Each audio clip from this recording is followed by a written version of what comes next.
Aalala niyo noon, yung tinanim ko sa sako? Tingnan niyo lang. Buhay na buhay. Ayan, sana. Pag umulan ng tudo-tudo mga langga, for sure babagsak na yan dito sa lupa at kakatay na yan.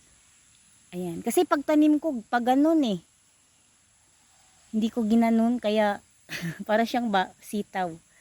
Ayan, yan. Huwag tayong maging tamad mga langga, ito yan, oh, di ba?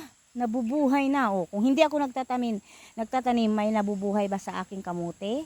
Tanim tayo araw-araw kapag may itatanim, bala. Tanim natin sa lupa natin yan lang. At hindi mo lang amala na, ay, tumutubo na pala. Ayan.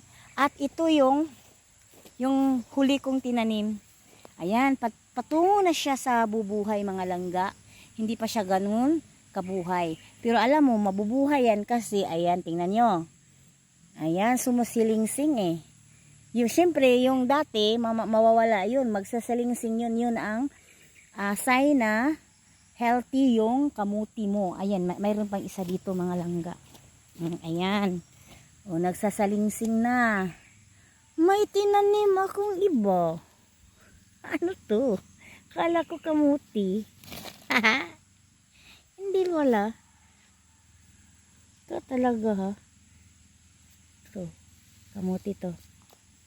Ayan.